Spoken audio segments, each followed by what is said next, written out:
പ്രേതവും അത്യാഗ്രഹികളായ ദമ്പതിമാരും. പണ്ടൊരു കാലത്ത് ഒരു ഗ്രാമത്തിൽ ജഗന്നാഥൻ എന്നു പേരുള്ള ഒരു പാചകക്കാരനുണ്ടായിരുന്നു. എവിടെ എന്തു ശുഭകാര്യം നടക്കുകയാണെങ്കിലും പാചകത്തിനായി അവനെ വിളിക്കുള്ളായിരുന്നു. ഒരു ദിവസം അടുത്ത ഗ്രാമത്തിലെ ഗ്രാമത്തലവന്റെ വീട്ടിൽ അദ്ദേഹത്തിന്റെ മകളുടെ വിവാഹമായിരുന്നു. അതിനും പാചകക്കാരനായി ജഗന്നാഥനെ തന്നെ വിളിച്ചു. വിവാഹം കഴിഞ്ഞതും ഗ്രാമത്തലവൻ പാചകക്കാരന് ഒരു സഞ്ചിയിലാക്കി കൊടുത്തു. അത് വാങ്ങിച്ചോണ്ട് പതുക്കെ ജഗന്നാഥൻ കാട്ടിലൂടെ നടന്നു പോയിക്കൊണ്ടിരുന്നപ്പോൾ പെട്ടെന്ന് തന്നെ ഇരുട്ടിപ്പോയി. പക്ഷേ അതൊന്നും ശ്രദ്ധിക്കാതെ ജഗന്നാഥൻ നടന്നു പോയിക്കൊണ്ടേയിരുന്നു. അങ്ങനെ പോയിക്കൊണ്ടിരുന്നപ്പോൾ ഒരു വലിയ മരത്തിനടിയിൽ പെട്ടെന്ന് ഒരു പ്രേതം അവന്റെ മുന്നിൽ പ്രത്യക്ഷപ്പെട്ടു. കൃത്യസമയത്താണ് ഞാൻ വന്നത്. രാവിലെ മുതൽ ഒന്നും കഴിച്ചിട്ടില്ല. നല്ല വിശപ്പുണ്ട്. നരമാംസം കഴിച്ചിട്ട് പല മാസങ്ങളായി. എന്നാൽ ജഗന്നാഥൻ പ്രേതത്തെ കണ്ട് ഒട്ടും തന്നെ പേടിക്കാതെ, നരമാംസത്തിന് മോഹിച്ച് എന്നെ കൊന്നു തിന്നുകയാണെങ്കിൽ പിന്നെ ഈ വഴിക്ക് ആരും വരില്ല. മാംസത്തേക്കാൾ പല മടങ്ങ് രുചിയുള്ള പലഹാരങ്ങൾ ഞാൻ നിനക്ക് തരാം. അത് കഴിച്ചിട്ട് എങ്ങനെയുണ്ടെന്ന് പറ. പലഹാരങ്ങളോ? എവിടെ നോക്കട്ടെ.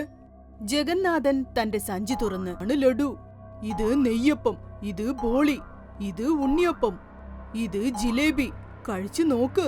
പ്രേതം, കൊള്ളാം കൊള്ളാം, അടിപൊളിയായിട്ടുണ്ട്. പലഹാരങ്ങൾ മുഴുവനും കഴിച്ചിട്ട്, അത്രയുള്ളൂ, ഇനിയുമുണ്ടോ? ഇനിയും വേണമെങ്കിൽ നാളെയേ കിട്ടൂ. ഞാനൊരു പാവപ്പെട്ടവനാ. ഇതൊക്കെ ഉണ്ടാക്കിയെടുക്കണമെങ്കിൽ ഒരുപാട് സാധനങ്ങൾ വേണം. അത് വാങ്ങാൻ എന്റെ കയ്യിൽ കാശില്ല. കാശ് ഞാൻ തരാം എന്നും പറഞ്ഞ് പ്രേതം ഉടൻ തന്നെ മരത്തിനുള്ളിലേക്ക് പോയി കൈ നിറയെ സ്വർണ്ണ നാണയങ്ങൾ കൊണ്ടുവന്ന് ജഗന്നാഥന്റെ അടുത്ത് സാധനങ്ങൾ വാങ്ങാനായി കൊടുത്തു. പലഹാര സഞ്ചി ഭാരം നിറഞ്ഞ സ്വർണ്ണ സഞ്ചിയായി മാറി. ദിവസവും ഇതേ സമയത്ത് എനിക്ക് കഴിക്കാൻ പലഹാരങ്ങൾ കൊണ്ടുവന്നാൽ പകരം സ്വർണ്ണ നാണയങ്ങൾ തരാം എന്ന് പറഞ്ഞിട്ട് അവിടെ നിന്ന് പോയി. രക്ഷപ്പെട്ടല്ലോ ഈശ്വര എന്നും പറഞ്ഞ് ജഗന്നാഥൻ ഇഷ്ടദൈവത്തിന് നന്ദിയും പറഞ്ഞ് വീട്ടിലേക്ക് പോയി. സ്വർണ്ണ നാണയങ്ങൾ മുഴുവനും ഭാര്യയ്ക്ക് മുമ്പിൽ കുടഞ്ഞിട്ടിട്ട് സംഭവിച്ച കാര്യങ്ങളെല്ലാം പറഞ്ഞു. തന്റെ ഭർത്താവ് പ്രേതത്തിൽ നിന്ന് ജീവനോടെ രക്ഷപ്പെട്ടത് തന്നെ വലിയ കാര്യമെന്ന് കരുതി ഭാര്യ. എന്നാലും നമ്മൾ ഈ സ്വർണ്ണ നാണയങ്ങൾ കൊണ്ട് 2 മാസം സുഖമായി ജീവിക്കാം. ഇത് മതി. പ്രേതങ്ങളെ ഒന്നും വിശ്വസിക്കാൻ പാടില്ല. നിങ്ങൾ ഇനി അങ്ങോട്ട് പോവുകയേ വേണ്ട. അതെ, നീ പറഞ്ഞത് ശരിയാ. ഉള്ളതുകൊണ്ട് സന്തോഷമായി ജീവിക്കാം. ജഗന്നാഥൻ തന്റെ ഭാര്യയോട് സംസാരിച്ചുകൊണ്ടേയിരുന്നു. കല്യാണ വീട്ടിൽ പാചകത്തിനായി പോയവന്റെ കയ്യിൽ ഇത്രയും സ്വർണ്ണ നാണയങ്ങളോ?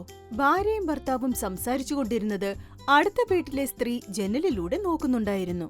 ഉടൻ തന്നെ തന്റെ വീട്ടിലേക്ക് പോയി സംഭവിച്ചതെല്ലാം തന്റെ ഭർത്താവിനോട് പറഞ്ഞു. ആ ജഗന്നാഥൻ ഇനി പ്രേതത്തിന്റെ അടുത്തേക്ക് പോവില്ലത്രേ. ഞാൻ നിങ്ങൾക്ക് ലഡു, ജിലേബി, ഉണ്ണിയപ്പം എല്ലാം ഉണ്ടാക്കിത്തരാം. അത് നിങ്ങൾ പ്രേതത്തിന്റെ അടുത്ത് കൊണ്ടുപോയി കൊടുത്ത് സ്വർണ്ണ നാണയങ്ങൾ വാങ്ങിച്ചുകൊണ്ടുവരൂ. ദിവസം തോറും നമുക്ക് ഒരുപാട് സ്വർണ്ണ നാണയങ്ങൾ കിട്ടും. അത് കേട്ട അവളുടെ ഭർത്താവ് ഒരുപാട് സന്തോഷിച്ചു. അടുത്ത ദിവസം വൈകുന്നേരം സുബ്ബയ്യ എന്നു പേരുള്ള അയാൾ തന്റെ ഭാര്യ ഉണ്ടാക്കിയ രുചിയുള്ള ലഡു, നെയ്യപ്പം, ബോളി, ഉണ്ണിയപ്പം, ജിലേബി ഇതെല്ലാം ഒരു തുണിസഞ്ചിയിൽ കെട്ടി പ്രേതമുള്ള മരത്തിന്റെ അടുത്തേക്ക് പോയി. കൃത്യസമയത്ത് പ്രേതം പ്രത്യക്ഷപ്പെട്ട്, പലഹാരങ്ങൾ കൊണ്ടുവന്നിട്ടുണ്ടോ? താൻ കൊണ്ടുവന്ന പലഹാരങ്ങളെല്ലാം പ്രേതത്തിന് മുൻപിൽ നിരത്തിവെച്ചു സുബ്ബയ്യ. പ്രേതം പലഹാരങ്ങളെല്ലാം കഴിച്ചിട്ട് കൈ നിറയെ സ്വർണ്ണ നാണയങ്ങൾ കൊണ്ടുവന്നു കൊടുത്തു.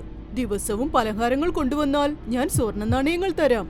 സുബ്ബയ്യനെ കാശിനോട് ആർത്തിയുണ്ടായിരുന്നെങ്കിലും ജഗന്നാഥന്റെ അത്രയും ധൈര്യം ഇയാൾക്കില്ലായിരുന്നു. പ്രേതം വന്ന് കഴിച്ചിട്ട് അവിടം വിട്ടു പോകുന്നതുവരെ സുബ്ബയ്യൻ പേടിച്ചു വിറയ്ക്കുകയായിരുന്നു. സ്വർണ്ണ നാണയങ്ങൾ ഭാര്യയുടെ കയ്യിൽ കൊടുത്തിട്ട്, ഇത് ലാഭം കിട്ടുന്ന ജോലിയാ. പക്ഷേ പ്രേതത്തിന് ദിവസവും പലഹാരം കൊണ്ടുപോയി കൊടുക്കാൻ എനിക്ക് ഭയങ്കര പേടിയാ.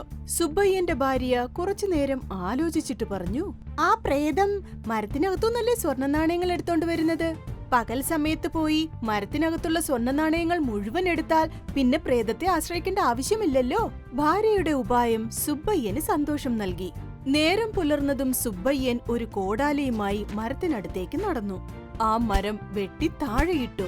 അതിനകത്തേക്ക് നോക്കിയപ്പോൾ അതിൽ ചപ്പും ചവറുമല്ലാതെ മറ്റൊന്നുമില്ലായിരുന്നു. ഭാര്യയുടെ വാക്ക് കേട്ടാണ് ഇങ്ങനെ ചെയ്തത്. പക്ഷേ ഇതവൾ വിശ്വസിക്കുകയില്ല എന്നും പറഞ്ഞ് അവിടെ ഉണ്ടായിരുന്നത് മുഴുവൻ സഞ്ചിയിലാക്കി വീട്ടിലേക്ക് കൊണ്ടുവന്ന് ഭാര്യയെ കാണിച്ചിട്ട് വലിച്ചെറിഞ്ഞു. ആ ചപ്പും ചവറും ആളിക്കത്താൻ തുടങ്ങി. അല്പസമയത്തിനുള്ളിൽ വീട് മുഴുവനും കത്തിച്ചാമ്പലായിപ്പോയി. സുബ്ബയ്യന്റെ വിശ്വാസവും പോയി. ഭാര്യയുടെയും ഭർത്താവിന്റെയും ജീവൻ മാത്രം ബാക്കിയായി. അത് മാത്രമല്ല, കയ്യിലുള്ളതെല്ലാം നശിച്ചു പോയതോർത്ത് വളരെ വിഷമിച്ച ആ ദമ്പതിമാർ ഇനി ആ ഗ്രാമത്തിൽ താമസിക്കണ്ടെന്ന് കരുതി അവിടം വിട്ട് മറ്റൊരു സ്ഥലത്തേക്ക് പോയി. ഇതിനാണ് പറയാറുള്ളത് അത്യാഗ്രഹം വൻ നഷ്ടം. ഹായ് കൂട്ടുകാരെ, വീഡിയോ ഇഷ്ടപ്പെട്ടെന്ന് കരുതുന്നു. കൂടുതൽ വീഡിയോ സബ്സ്ക്രൈബ് ചെയ്യൂ. ഫേസ്ബുക്കിലും ട്വിറ്ററിലും നമുക്ക് ബന്ധപ്പെടാം. Thank you. Bye bye.